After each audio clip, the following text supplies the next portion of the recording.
Bonsoir. Enfin, ou bonjour encore à 6 heures. On commence toujours par dire merci d'être venu, etc. Bon, là, on va écouter Franck.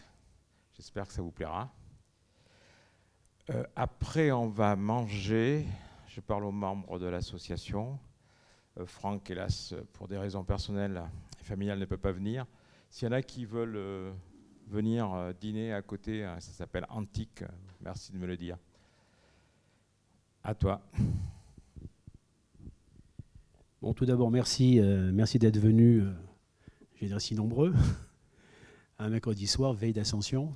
Bon, c'est bien, c'est encourageant. Pour m'entendre, donc au sujet le thème de la causerie, je dirais, de ce soir, qui est le punk. Avant tout, une petite anecdote pour situer un peu le conférencier dans le contexte.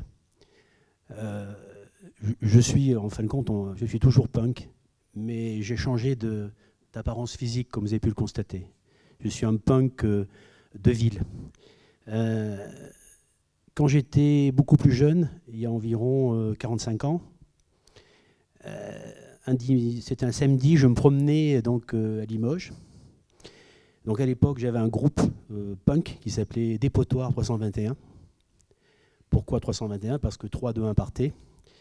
Et on n'a pas trouvé autre chose. Et donc, je me promenais rue du Clocher.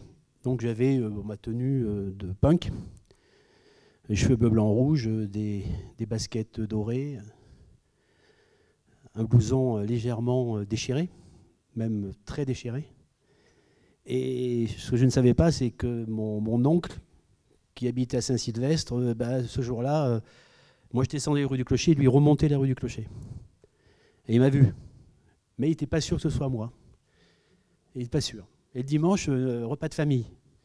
Donc mon oncle, qui était très gentil au demeurant, a dit à mon père, j'ai vu quelqu'un qui ressemble drôlement à Franck. Hein. Mais oh là là, ça ne peut pas être lui, c'est pas possible. C'était répugnant. Il était mal habillé, ses vêtements étaient déchirés, il avait des cheveux bleu, blanc, rouge.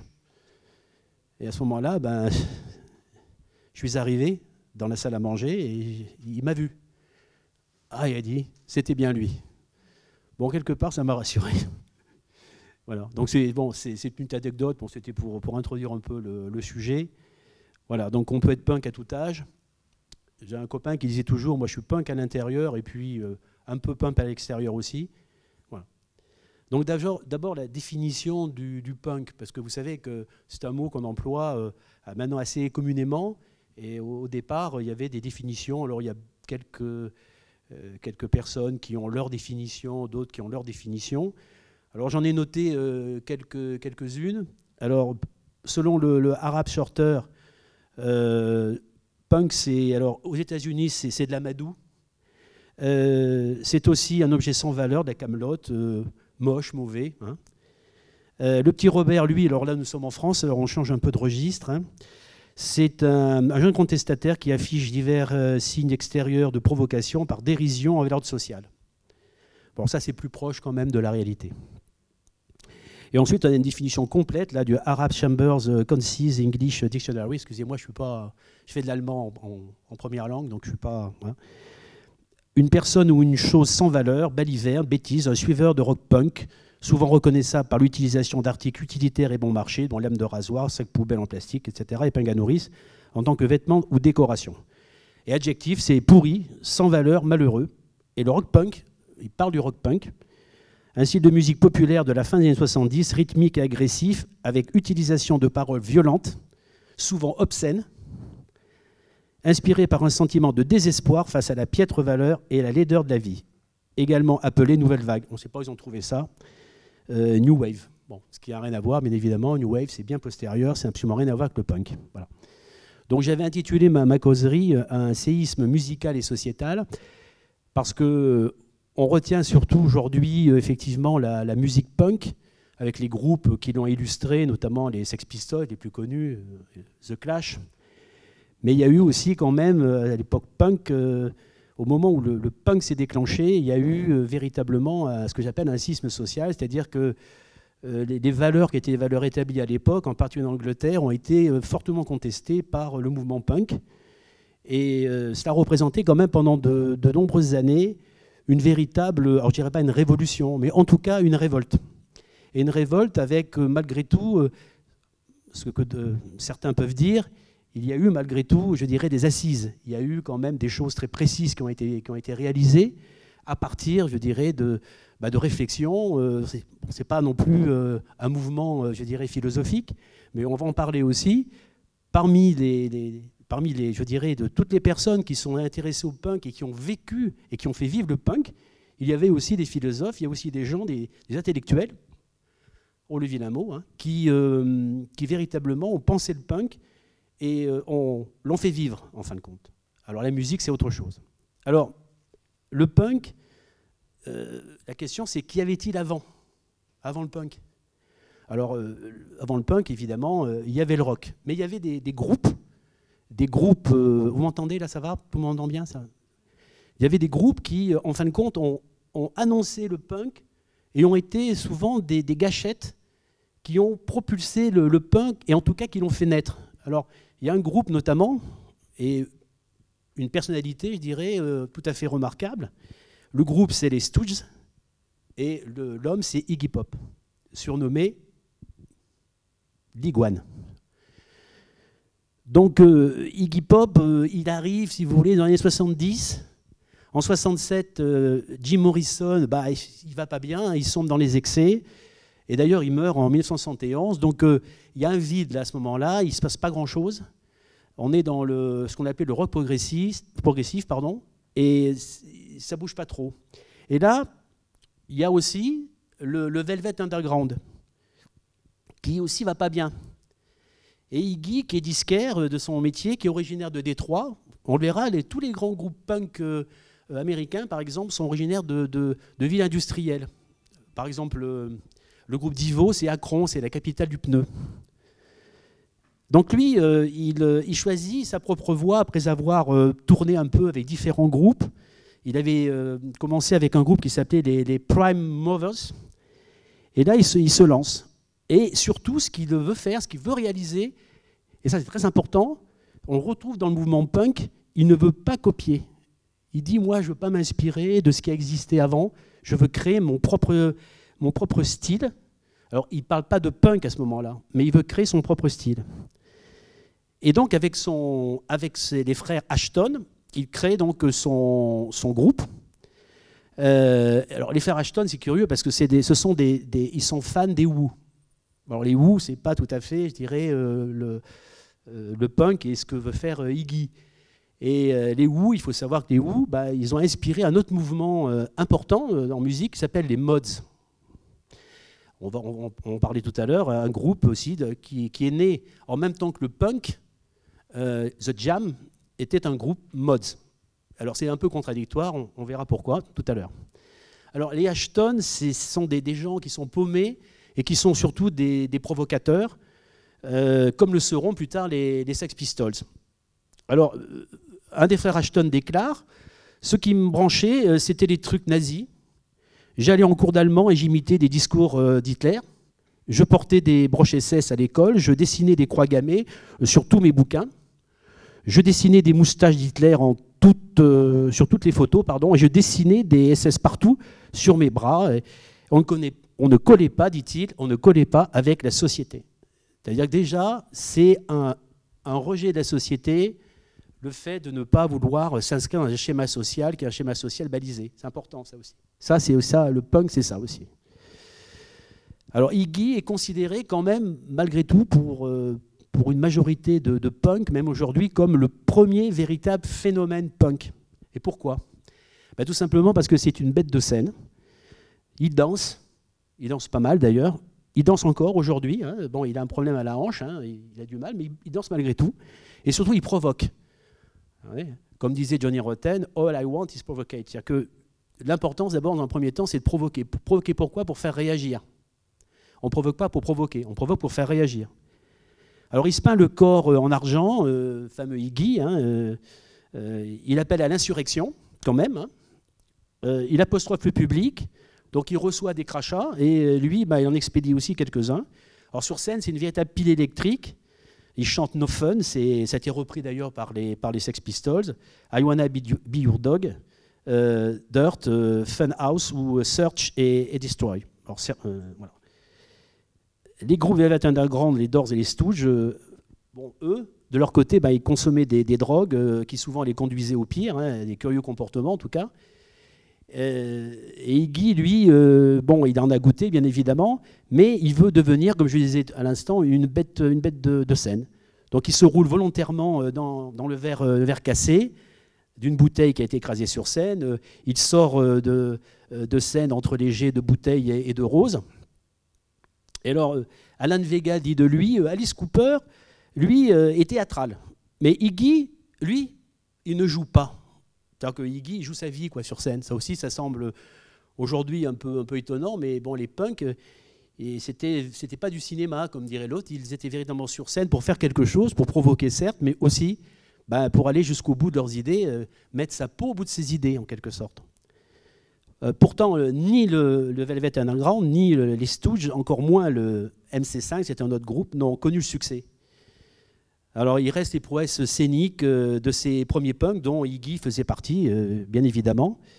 Alors, il réalise un exploit. Aujourd'hui, ça fait peut-être sourire, mais il arrivait à marcher debout sur les mains tendues du public et à traverser une salle entière. Bon, c'est unique.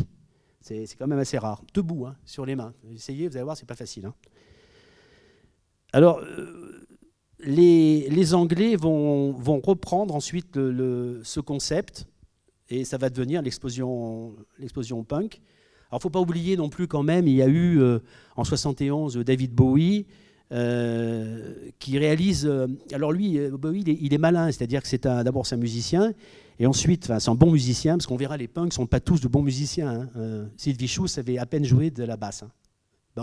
On pense même que, il n'en jouait pas. Bon.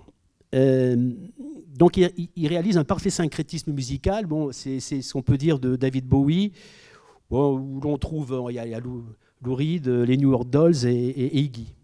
Et il va créer un personnage qui est un personnage bien connu, qui est le personnage de Ziggy. Voilà. Et dans ce contexte, les New York Dolls vont eux aussi régénérer le rock. Alors leurs concerts ont lieu au Mercer Center de New York, qui deviennent, ce lieu devient incontournable. Et David Johansen déclare, ce qu'on faisait au rock était évident, on le remettait dans la rue. Je pense que notre influence sur le rock punk, c'est qu'on a montré que n'importe qui pouvait le faire. Ça, c'est important. Alors ça, j'en parlerai tout à l'heure. En fin de compte, quand on est punk, avant, on avait si je puis dire, on avait des complexes. Ensuite, on n'a plus de complexes. C'est-à-dire que je peux monter sur scène, je joue pas très bien de la guitare électrique, que ce soit la guitare rythmique, je joue pas très bien de la basse, je chante pas très bien, mais je peux monter sur scène et je peux faire quelque chose. Et ça, c'est important. Ça a libéré énormément, je dirais, tout simplement d'individus dans leur tête qui, à ce moment-là, se sont dit, moi aussi, je peux faire de la musique, je peux jouer de la musique et je peux aller jusqu'au bout de... Alors, le mot est impropre, mais de mes rêves et de mon rêve. C'est-à-dire monter sur scène et puis jouer véritablement ma musique sans copier sur un groupe qui existe déjà, ce qui s'est fait pendant très longtemps et ce qui se fait malheureusement aujourd'hui de plus en plus. Alors sur ce parcours, cette histoire, il ne faut pas oublier aussi quelque chose qui a été très important dans la naissance du mouvement punk, c'est ce qu'on appelle toujours d'ailleurs le pub rock. Beaucoup de gens ont oublié ce que c'était que le pub rock. Alors il a une influence certaine sur l'éclosion du punk. Les concerts, évidemment, comme son nom l'indique, ont lieu dans des pubs. Alors il faut savoir que en France-Grande-Bretagne, ça vous le savez, c'est une tradition, les pubs. Alors on y entonne des refrains, les buveurs de bière les connaissent souvent par cœur. Alors les marins aussi, mais bien les pubs. Les hymnes locaux aussi sont entonnés. Il s'agit presque on va dire, d'une pratique tribale et un véritable rite social. On le retrouve aussi avec les skinheads, mais enfin ça c'est autre chose, c'est un autre chapitre. Donc va éclore à Londres et sa grande banlieue des groupes qui rejettent le rock planant, le psychédélisme dans tout ce qu'il représente et le prog rock, le rock progressif. Alors, ces nouveaux venus ce qu'ils veulent, c'est accélérer surtout le rythme. Je passerai des extraits tout à l'heure, vous verrez que c'est très speedé, quoi. Il y a un rythme. Voilà. Il faut que ça aille très vite. Voilà. Peu importe, je dirais, peu importe la musicalité, en quelque sorte. Ce qui est important, c'est le rythme. Le rythme est la base de tout. Alors, la vague punk va déferler. Elle déferle seulement en 1977. C'est pas, beaucoup disent 75, 76, c'est 77. Et l'un des meilleurs groupes de pub rock, c'est les Dukes Deluxe, qui jouent, eux, alors dès 1972. Vous voyez, c'est pas des nouveaux. Hein. Entre soul et punk, cuir noir et lunettes noires, ils sont des précurseurs. Alors on retrouve ça avec un groupe qui s'appelait Dr. Feelgood et qui s'est inspiré, beaucoup inspiré de Dukes Deluxe. Alors ils ont des titres qui sont des titres emblématiques, Don't Mind Rockin' Tonight, Coast to Coast, excusez-moi, mon anglais, pardonnez-moi encore. Hein. Et ce sont déjà, on peut dire, des punks. Alors, il y a d'autres groupes, il n'y a pas que, il y a les Kidburn and the Heights, il y a Rhodes, pardon, avec un leader pareil, charismatique, qui s'appelle Yann Dury.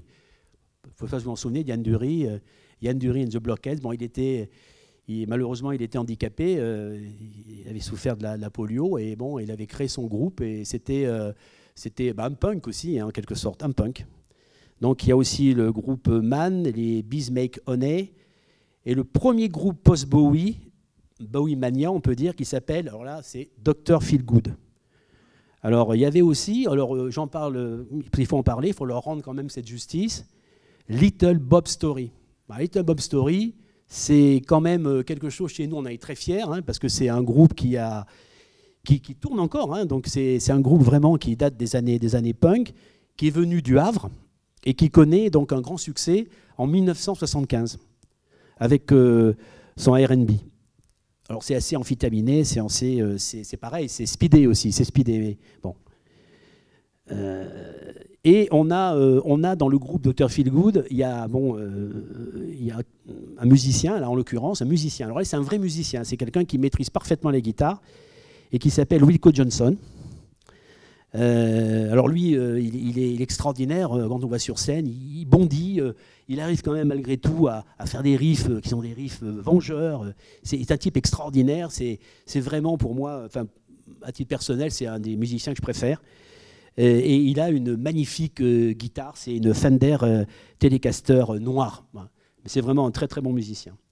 Alors ensuite, il y a des groupes qui sont peut-être plus anecdotiques, mais qui comptent quand même dans cette histoire du punk, comme Eddie and the Hot Rods, qui sera le premier groupe à être présenté comme punk. Donc il y a l'étiquette déjà punk.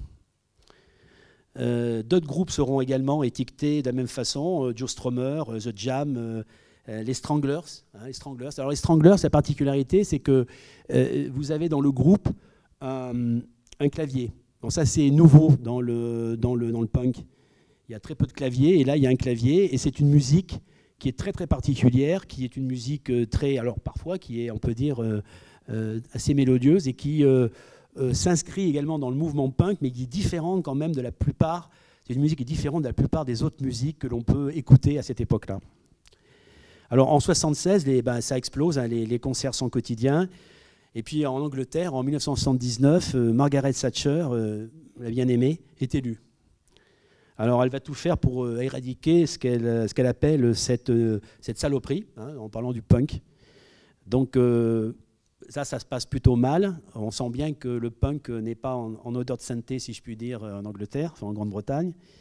Mais il y a quand même la presse musicale qui a été frileuse au départ. Hein. Ils étaient toujours dans le registre Bowie, le rock progressif. Alors, il y a New Musical Express, Melody Maker, il y a Sounds and Record Mirror, sans oublier le New Musical Express, le NME, hein, qui eux, avec un rédacteur en chef qui s'appelle Neil Spencer, qui véritablement soutient à fond le punk, parce qu'il sent qu'il y a une énergie, il y a quelque chose qui part, qui va vraiment déferler sur l'Europe entière. Et il y a des journaux français, vous savez, à l'époque, moi je me souviens, il n'y avait pas grand-chose, il y avait Best et Rock and Folk, il y avait que ça. Hein. Alors eux, ils n'accrochent pas du tout, hein. Ils restent figés dans les 60s. Ils sont très méfiants à l'égard du punk parce qu'ils considèrent que ça ne présente pas beaucoup d'intérêt, puis c'est pas de la musique. Hein, voilà, hein. Mais le décor est planté. Donc, les punks répètent toujours « Never trust hippie », donc ne faites jamais confiance à un hippie. C'est ce que répète sans arrêt Johnny Rotten, Johnny le pourri, hein, qui est leader donc, des Sex Pistols. Et l'arrivée donc des Sex Pistols, elle est là, ils sont là, et il y a évidemment le Clash. Voilà, le Clash. Donc le Clash, c'est un groupe aussi qui a compté, on va en parler tout à l'heure. Et alors, les Sex Pistols, Sex Pistols, c'est un groupe qui n'aurait peut-être pas pu être créé s'il n'y avait pas eu donc, Malcolm McLaren, qui est un personnage assez ambigu. On peut dire qu'il a créé les Sex Pistols. Alors le personnage Malcolm McLaren, il était quand même admiré par Jean-Charles de Castelbajac, quelqu'un de chez nous, hein, qui considérait que c'était quelqu'un qui avait un souffle révolutionnaire, et disait qu'il avait tous les talents, parce que Malcolm McLaren, il crée des vêtements, il faisait beaucoup de choses, il sculptait aussi, et il avait un certain talent pour la peinture. Voilà. Alors Malcolm McLaren, c'est au départ, si vous voulez, il a été fasciné par une école philosophique qui s'appelait le situationnisme. Hein. Donc c'est une critique radicale de la société du spectacle. Bon, on connaît Gilles Deleuze, donc associé à un désir de révolution sociale. Donc c'est parti de là. Donc ensuite, évidemment, il a rencontré John Lydon, enfin Johnny Rotten, et il a tout fait, quoi, en fin de compte. Il a monté les concerts, il a trouvé des dates, il a essayé de faire passer les Sex Pistols à la télévision. On verra ensuite, ça n'a pas toujours été évident. Mais il a réussi quand même. Et il a été, alors c'est très intéressant, il a été, in fine, il a été au départ plutôt, on peut dire, véritablement inspiré par sa grand-mère. Ça, c'est pas mal, hein, par sa grand-mère. Ouais. Sa grand-mère, il admirait sa grand-mère, et sa grand-mère lui dit certaines choses, et il les a retenues. Et donc sa mère, ça a été vraiment anticonformiste. Elle trouvait le bien terriblement ennuyeux. Hein, et elle lui disait que ce qui est considéré comme mal est toujours plus intéressant. Donc il est parti de là. Il a dit, voilà, moi, c'est ce que je vais essayer de faire. Je vais essayer de mettre en scène le mal. Donc il a mis en scène, il a beaucoup travaillé sur Johnny Rotten, énormément travaillé. C'est même lui qui lui a donné son nom, enfin son surnom.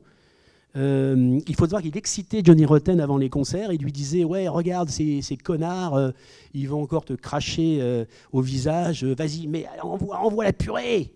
Et lui, ce qu'il faisait, effectivement, ça l'excitait, parce que Johnny Rotten était quelqu'un de très très nerveux, c'était un caractériel, et il aimait bien la bagarre aussi. Donc quand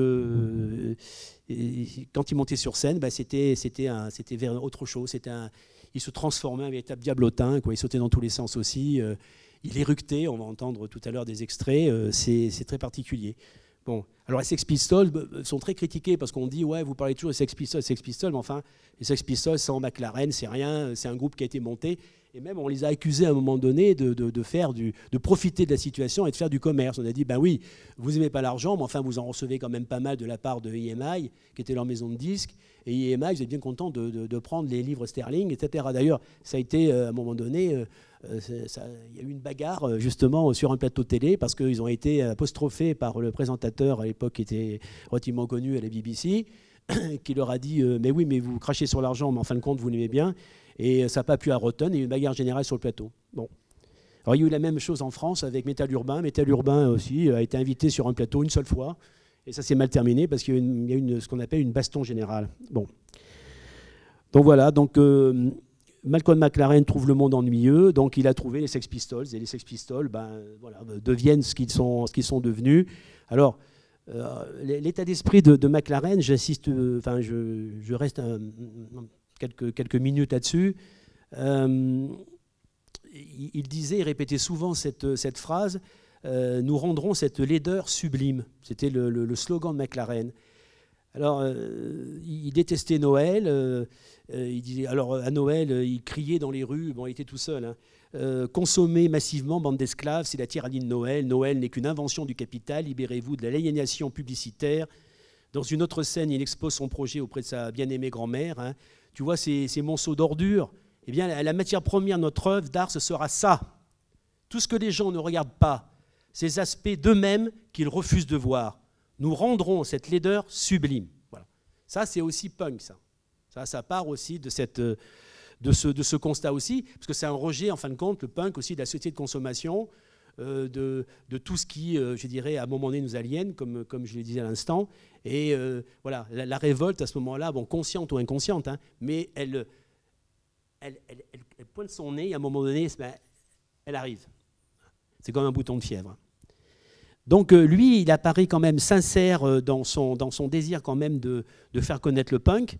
Et McLaren, on peut le critiquer, mais il y a une chose qui est sûre et certaine, c'est que c'est quelqu'un de très très fidèle en amitié.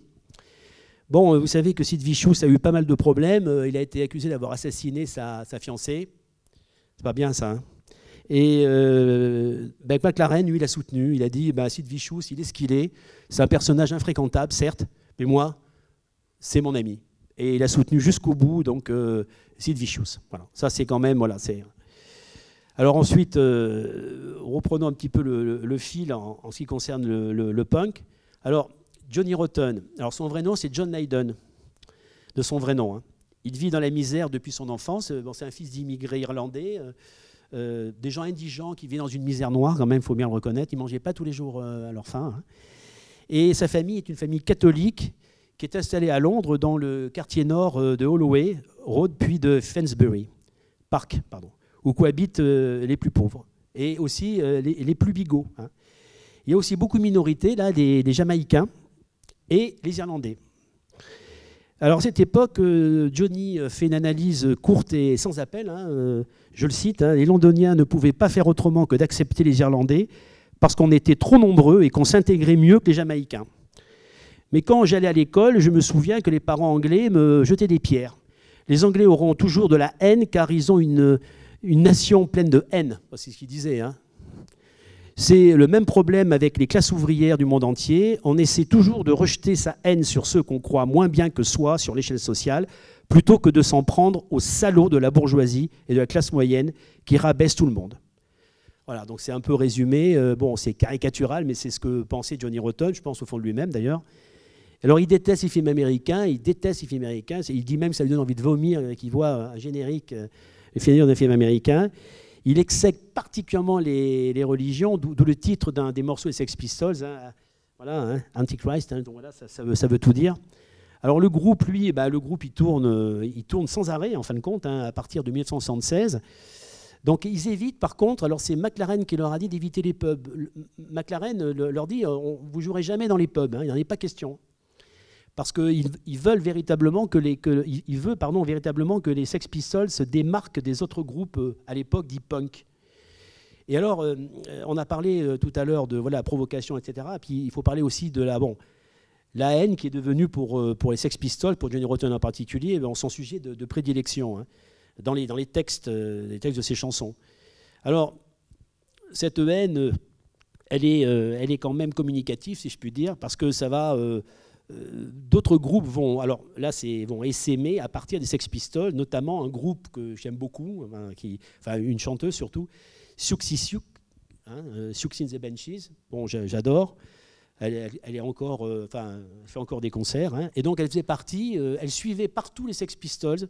Elle faisait partie de ce qu'on appelait le Bromley Contingent. Donc elle les suivait partout. Et un jour, elle a décidé de monter sur scène. Elle a dit, moi, je vais constituer mon groupe. Et le groupe s'est appelé Siouxsie and the Banshees. Donc, les Sex Pistols, ils sont dans une position qui est un peu, parfois, qui est un peu ambiguë, qui est complexe. Ils disent qu'ils n'aiment pas la musique, ce qui n'est pas vrai, puisqu'ils jouent eux-mêmes de la musique. Ils préfèrent le chaos à la musique. Bon, alors, on peut dire aussi, pour résumer la situation, que leur musique est chaotique, ce qui n'est pas faux. Alors, pour McLaren, lui, que pense-t-il du rock en général? Il dit que le rock est devenu, ce sont ses propres termes, emmerdant, et qu'il lui faut un grand coup de pied au cul. Bon.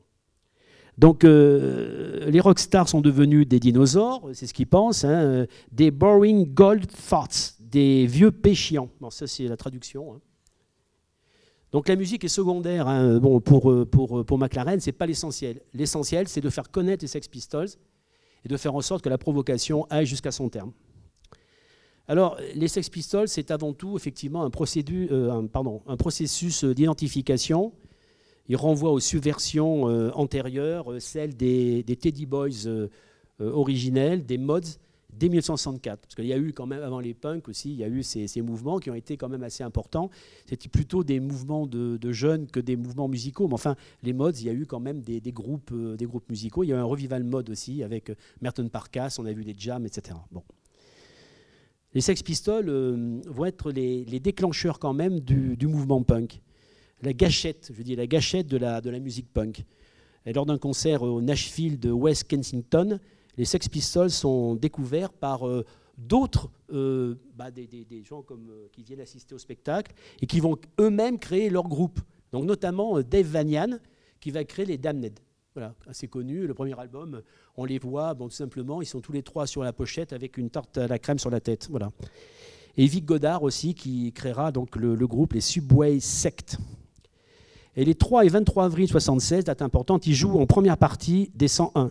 Joe Strummer, le chanteur, est impressionné par Rotten. Il le trouve vraiment extraordinaire. La presse se fait l'écho à ce moment-là des concerts des Sex Pistols, alors que le Nashville et le Marquis ne veulent plus d'eux. Alors pendant ce temps, un 45 tours inédit du Velvet Underground qui s'appelle Foggy Notion relance le mouvement, un mouvement sans complexe.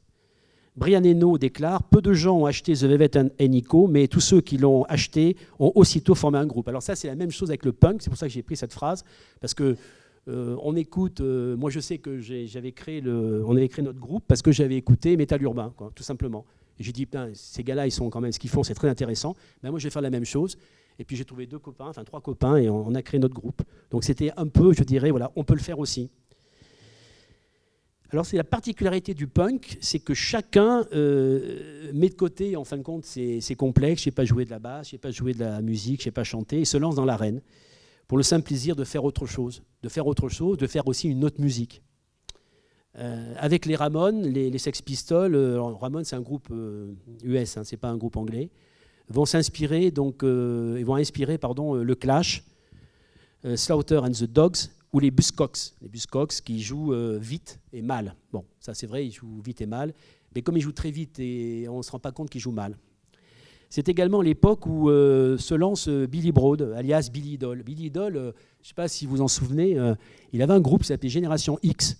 Il tourne encore lui aussi, c'est un vieux punk, c'est un vieux punk, mais il a toujours cette niaque, cette nervosité, ce caractère, il a un caractère bien trempé, c'est vraiment un personnage, je dirais, intéressant aussi. Et alors arrive évidemment là un titre qui va un petit peu fâcher la reine, hein, c'est sûr, hein. C'est Anarchy in the Yucca, God Save the Queen, The Fascist Regime. Alors ça ne va pas plaire du tout à l'establishment, hein, et ça va devenir pourtant une référence. Hein. Donc il parle aussi de l'Antéchrist, qui est prélude à l'Apocalypse selon Saint Jean. Les chrétiens anglicans et les catholiques sont scandalisés par de telles paroles. Évidemment, pour eux, c'est quelque chose qui est inadmissible. En particulier quand ils entendent Johnny Rotten éructer « Je suis un anarchiste, je suis un antéchrist, je ne sais pas ce que je veux, mais je sais comment l'obtenir, je veux détruire les passants. » Bon, si ça se limite aux passants, ça va. Hein. Alors en France, je parle de la France parce qu'on oublie souvent la France. McLaren, lui, il a la bonne idée d'organiser un concert au Chalet du Lac. Et c'est une boîte disco. Il fait ça dans une boîte disco. Il faut avoir du culot quand même. Et c'est à la porte de Vincennes, et près de Paris. Et là, c'est une soirée extraordinaire. Moi, j'étais pas, mais enfin, j'ai un copain qui m'a raconté. Alors, Siouxsie, la fameuse chanteuse, elle se promène toute la soirée les seins nus. Ça, c'est intéressant. En première partie, le groupe français Asphalt Jungle et de jeunes punks réunis par Patrick Hölderlin. Alors, Patrick Hölderlin, il faut savoir qu'il a fait carrière aussi, non seulement dans la musique, mais qui a ensuite écrit des livres, notamment les soucoupes volantes. Je ne sais pas si c'est pas mal, hein, c'est très très bien écrit, il a beaucoup de talent, hein, il a une belle plume, et les paroles étaient très intéressantes aussi de ces titres. Alors, Patrick Hölderlin, il a la chance de travailler chez Best, et donc c'est lui qui va relayer un petit peu toutes les infos concernant le punk, parce que Best devient quand même le magazine qui va parler et qui va véritablement beaucoup communiquer sur le punk. Bon, c'est un magazine qui n'existe plus, mais qui véritablement était, qu'on lisait je crois que ça apparaissait toutes les semaines, il me semble, enfin tous les mois en tout cas, et on le lisait régulièrement parce qu'il y avait plein d'articles, des chroniques concernant les disques, les sorties de disques, l'histoire des groupes, c'était vraiment intéressant. Et puis il y a un monsieur assez mystérieux qui s'appelle Alain Pacadis, qui a écrit un livre très intéressant qui s'appelle Un jeune homme chic. Alors c'est un punk dandy, hein, il travaille lui au journal Libération. Et il a beaucoup écrit sur, notamment, lorsqu'il appelait lui la punkitude, c'est-à-dire l'attitude du punk. Et il a dit des choses très sensées là-dessus, et bon, intéressant aussi. Côté disque, bon, bah, c'est la petite marque Steve qui va signer avec les Damned en août 76. Alors ça, c'est un événement aussi, et un 45 tours intitulé New Rose. Le festival punk le plus important a lieu à Londres. Donc là, il y a une date importante, le 21 septembre 76, au 100 Club. Les Subways Sect, Siouxsie and the Banshees, il y a le Clash aussi qui assure le bal. Hein. Et le deuxième jour, il y a un groupe français, deuxième jour. Alors là, les Stinky Toys, les jouets puants. Hein. Et la chanteuse de Stinky Toys, il y en a deux qui ont fait carrière. Hein. Il y a évidemment Elie Medeiros, que tout le monde connaît. Toi, mon toi, mon toi, mon toi, toi, mon toi. Et puis il y a aussi... oui, c'est elle qui a chanté ça, hein, toi, mon toi. Et puis il y a aussi Jacques No. Alors Jacques No, c'est curieux parce que Jacques No, les Stinky Toys, c'est du punk, c'est pas bon hein, musicalement, franchement. Hein, franchement, j'aime pas, mais c'est du punk. Et ensuite, il s'est lancé dans la musique électronique et il a fait de gros succès avec la petite Elie Medeiros. Hein. Et c'est vrai que bon, il est décédé malheureusement, le pauvre, il a abusé aussi de certaines choses.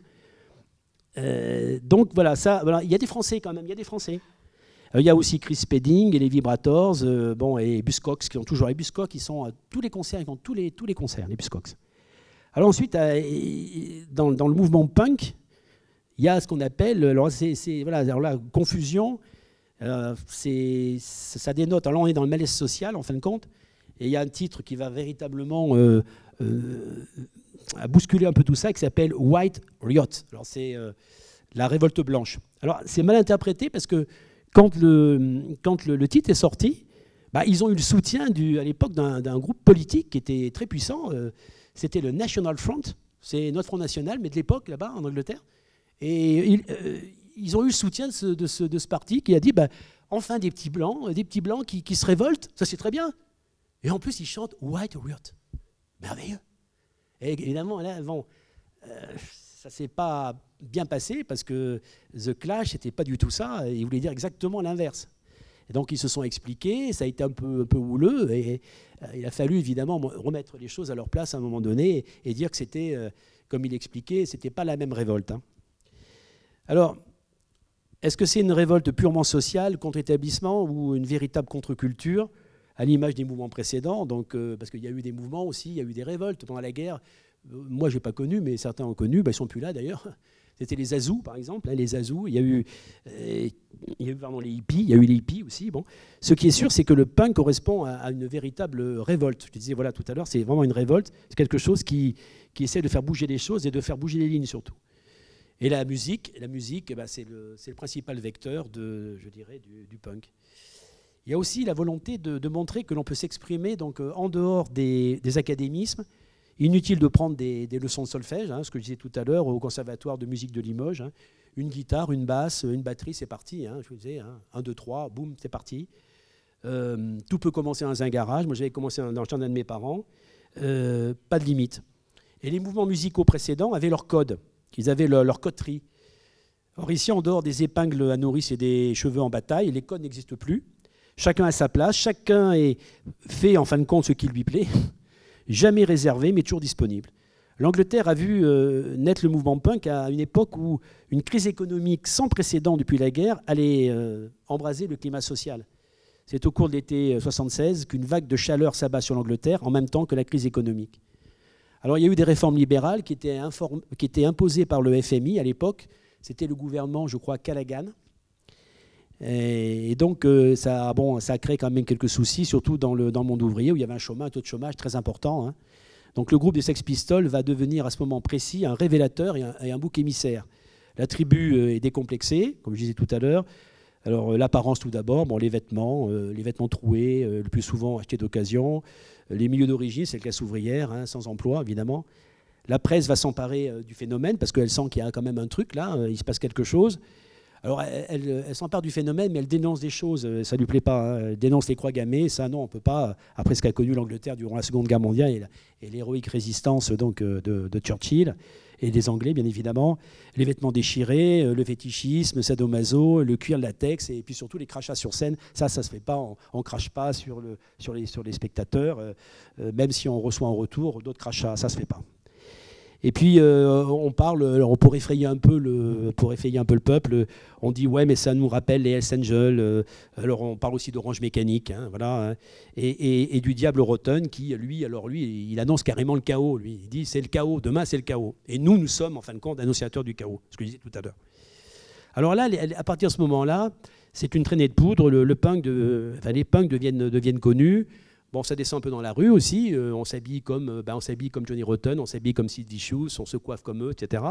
Il y a quand même une certaine imitation. Hein. Bon, ça c'est un peu logique, ça c'est l'effet de mode. Hein. C'est ce qu'avait voulu d'ailleurs McLaren. McLaren, c'est ce qu'il voulait obtenir, le résultat qu'il voulait obtenir. Hein. Alors, c'est malheureux parce que le punk, c'est aussi une dimension tirée, il y a beaucoup d'humour hein, dans le punk, il y a beaucoup d'humour.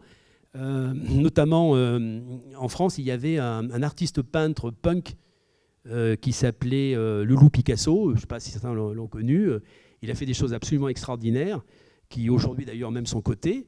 Et il a véritablement, on peut dire, il a créé un genre qui était le genre punk, mais dans la peinture. Voilà. Donc ça, c'est pas l'oublier. Alors il y a les dimensions aussi, évidemment, dadaïstes, hein, c'est sûr et certain, l'absurde, hein, c'est sûr et certain, parce que bon, quand un punk monte sur scène ou quand quelqu'un dans la rue marche avec un t-shirt frappé d'une croix gammée, bien évidemment, c'est pas néo-nazi, hein, bon, ça, on s'en doute, mais c'est pour faire réagir. Donc certains réagissent bien, la plupart, malheureusement, réagissent mal.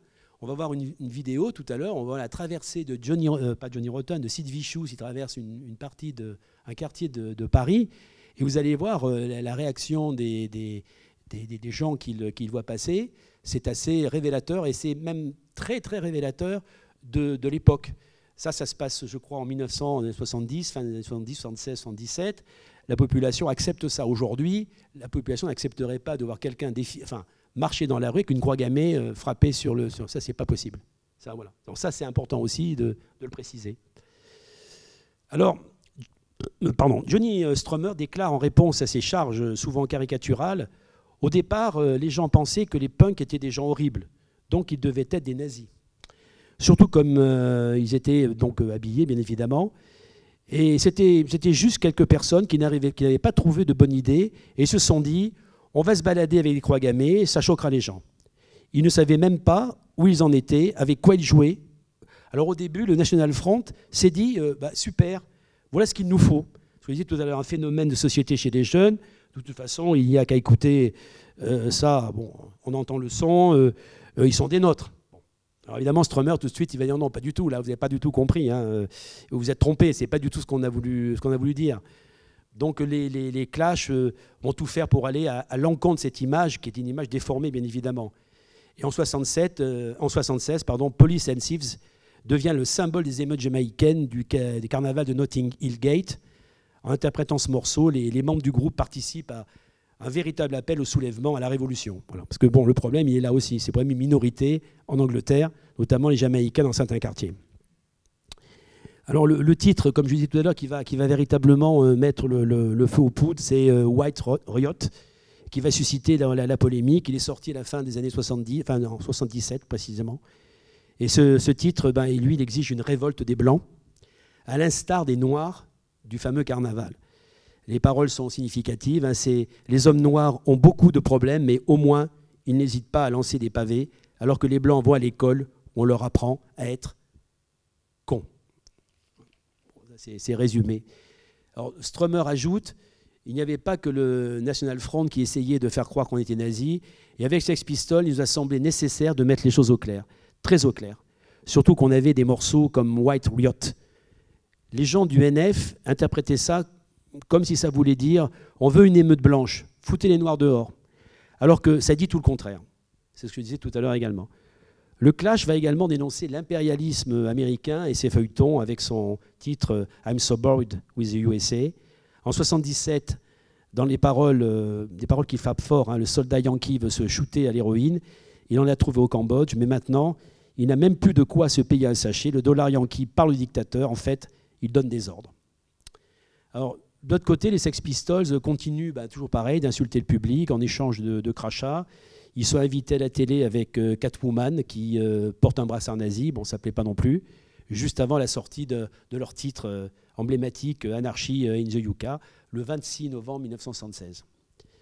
Alors, ce titre s'impose tout de suite comme un manifeste. La pochette du single est noire, couleur d'anarchie.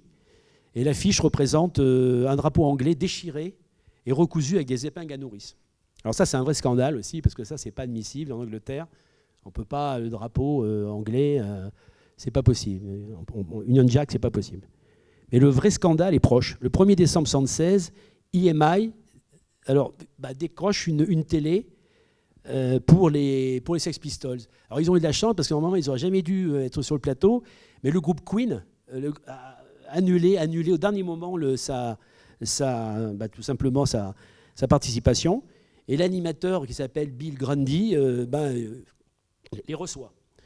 Alors il les reçoit, mais il les connaît pas trop. Il sait pas trop qui sont les Sex Pistols en fin de compte, et il s'est pas renseigné. Il n'a pas fait de fiches comme Drucker.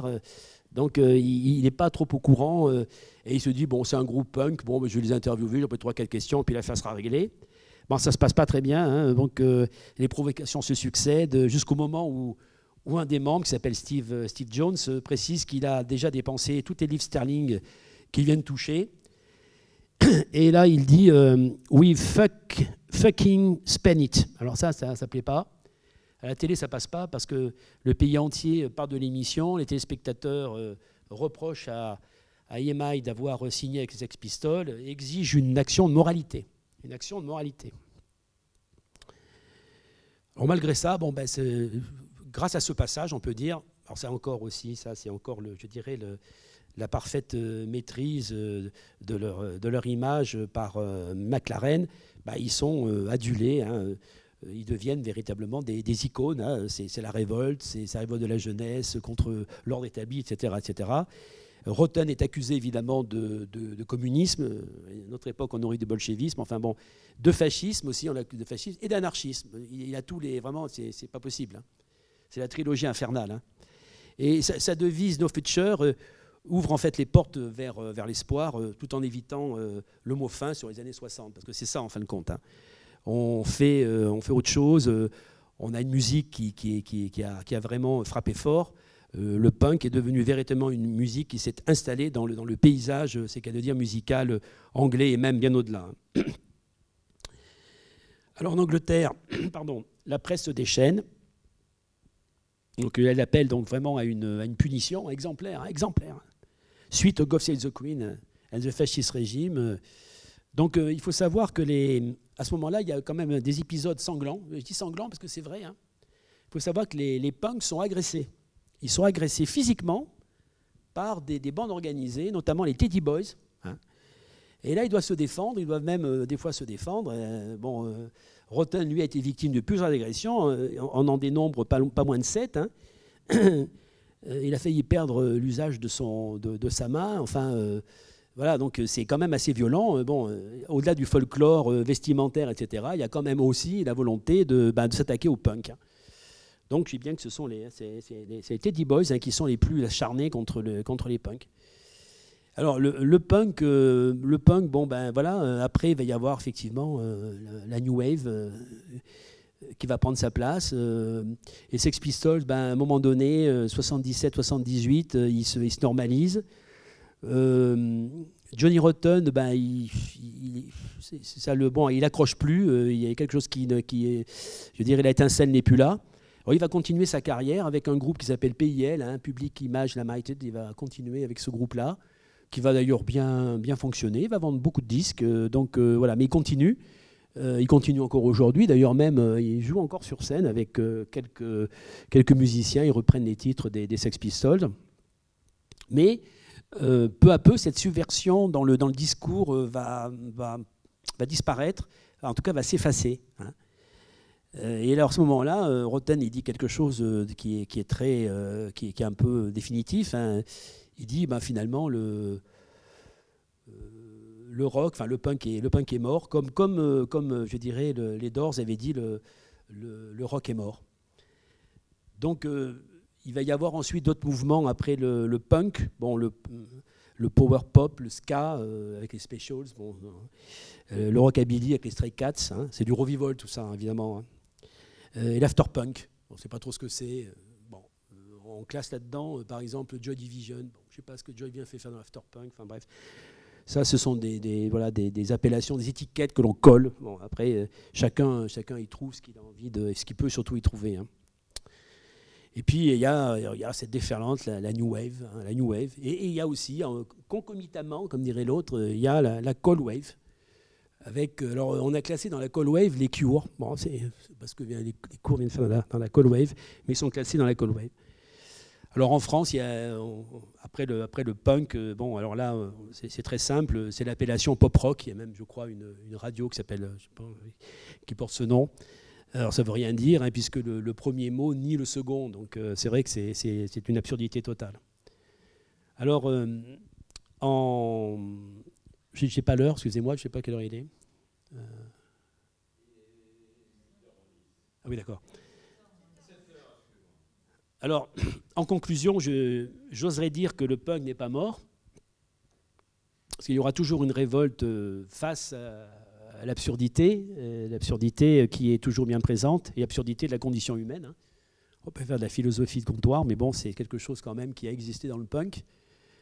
Et le punk a voulu mettre justement en avant ce monde absurde dans lequel il vivait, parce que je parle de cette époque, évidemment, 76, 77, jusqu'aux années 80. Et c'est un électrochoc, en fin de compte. Hein. Le punk, c'est un électrochoc, c'est quelque chose qui a permis, à un moment donné, à beaucoup de jeunes, et moins jeunes aussi, de se dire, on peut faire quelque chose, on n'est pas obligé d'écouter ce que nos parents, nos grands-parents écoutaient. On peut aussi, surtout, faire notre musique, la jouer, monter sur scène, ça c'est important, et faire en sorte que, alors c'est pas le fait d'être connu et reconnu, c'est le fait de faire quelque chose, d'agir ici et maintenant, ça c'est important. Alors, no future, pas de futur, car le futur, c'est déjà le passé, et seul l'instant présent est vécu, ça il ne faut jamais l'oublier. Et l'instant punk, donc, est à ce prix, ici et maintenant. Here and now. Je vous remercie. Alors, avant de nous quitter, je vais vous faire écouter quand même, vous allez écouter et voir Sid Vicious. Bon, c'est la traversée d'un quartier de Paris. Et vous allez voir, c'est très intéressant parce qu'on a vraiment des instantanés de tout ce qui se passe dans le punk. Ouais, vous allez voir, c'est très intéressant. Enfin, pour moi, c'est très révélateur. Bon, c'est un peu monté aussi, hein, je suis d'accord. Mais vous allez voir, c'est pas mal. Bon, vous allez l'avoir sur l'écran, hein, voilà, avec la musique. Hein, donc, voilà.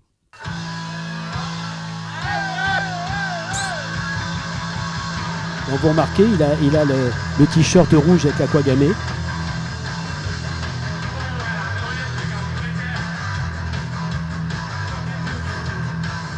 Bon, ça, c'est un bistrot français, typique.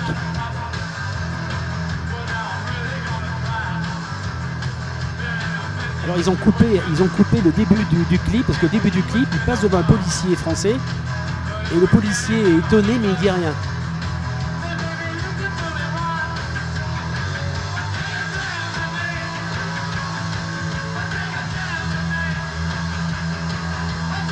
Bon, il avait, je pense, un peu chargé aussi, hein, la mule. Il avait l'air très fatigué déjà. Apparemment, c'était le matin. Donc, voilà, le policier.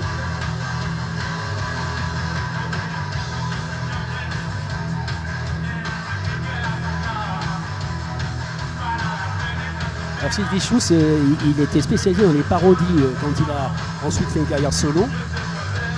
Et il a repris la célèbre chanson My Way. Il a chanté sur scène, en public, et il y a eu une vidéo qui a été enregistrée. Alors ça, c'est un ancien combattant, il n'est pas content. Voilà, vous voyez.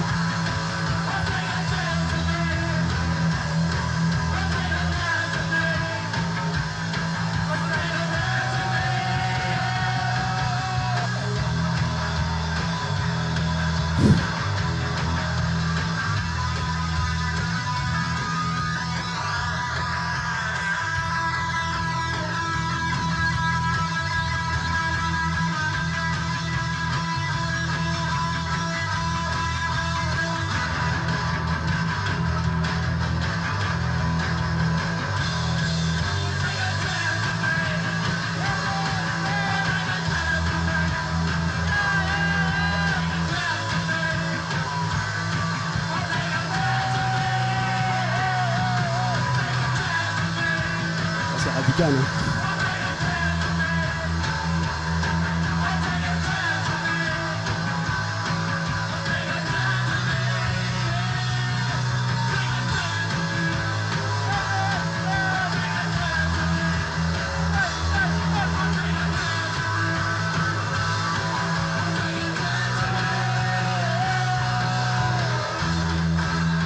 Qui interprète My Way. Voilà. Donc voilà, il simule le meurtre de plusieurs personnes dans la salle. C'est ce que je vais faire à la fin de la causerie. Hein. J'ai mon arme, je vais liquider tous les uns après les autres, donc je plaisante. Ou pas.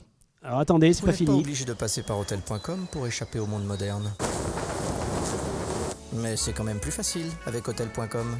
Hotels.com, trop facile. Ça, c'est un florilège, si vous voulez, des principaux morceaux de groupe punk.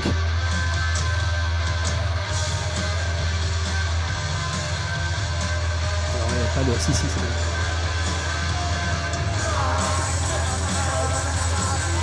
Ça, donc les Sex Pistols. Iggy Pop. Siouxsie and the Banshees. Alors ça, c'est le Jam, The Jam. Voilà, The Clash.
Accélérer un peu.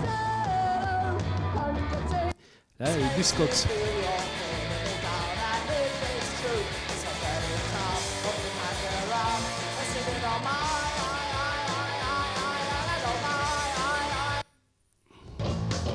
Et là, l'Iguane, Iggy Pop.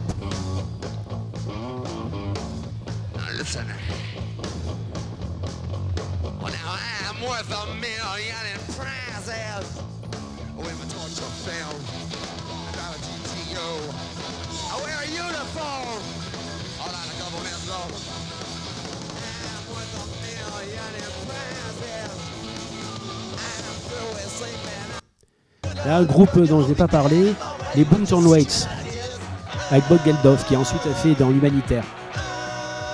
Bon, ils ont sorti un disque qui a eu du succès, et ensuite un second disque, pas de deuxième, un de troisième, qui a eu beaucoup moins de succès.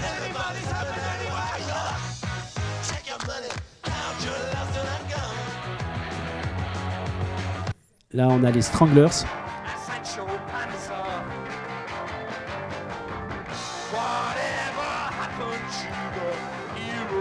Alors le bassiste des Stranglers est français. Il s'appelle Jean-Jacques Burnel et il a fait une carrière solo aussi. Il y a un disque qui s'appelle Your Man Comes qui a eu pas mal de succès. C'est lui. Les Buzzcocks, de nouveau.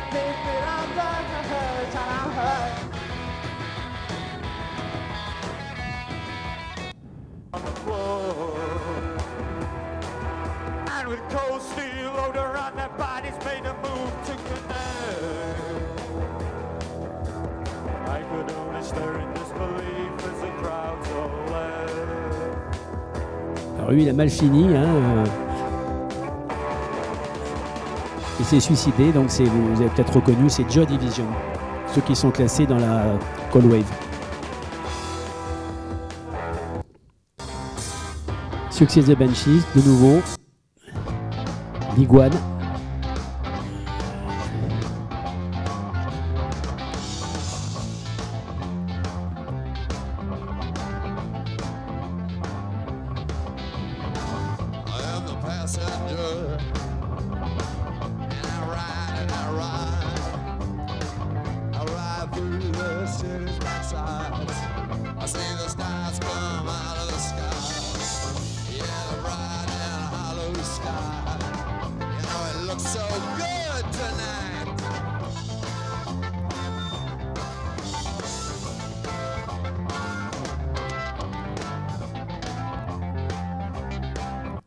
Voilà, je ne veux pas non plus trop vous... Je vous ai montré donc, enfin, je vous ai montré. Vous avez vu un florilège de quelques groupes punk. Bon, ils sont beaucoup plus nombreux que les quelques groupes que vous avez vu défiler sur l'écran. Bon, je ne sais pas combien on dénombre, mais enfin, il y a encore du punk. Hein, il y a encore des groupes qui ont cette étiquette aujourd'hui, donc qui jouent du punk. Hein, ça, il n'y a aucun souci. Je pense qu'il y en aura encore pendant longtemps. Mais vous avez donc vu des groupes qui auraient été à la naissance du mouvement punk. Et voilà, qui ont marqué cette histoire voilà, mouvementée, on peut le dire. Bon, je vous remercie de votre attention et puis je vous souhaite un excellent retour dans vos foyers. Voilà. Merci Franck. Il y en a quelques personnes qui veulent lui poser des questions. Parce que moi, il nous a mis un coup de gêne puisqu'on habitait à Londres en 77-78. Des questions ? Vous allez acheter des disques de Sex Pistols en sortant? Enfin, je crois que ça n'existe plus, il faut aller sur YouTube ou des trucs comme ça. Pas de questions? Le disque Sex Pistols est ressorti là, à l'occasion du Jubilé de la Reine. Oui, c'est une bonne idée, là, c'était les 25 ans en 77, voilà. Donc, ça avait marqué. Donc ça n'a pas été non plus très apprécié, mais enfin bon, il faut le dire. Voilà. Ouais. Bon, et merci d'être venu, et bonne soirée à vous, et à bientôt.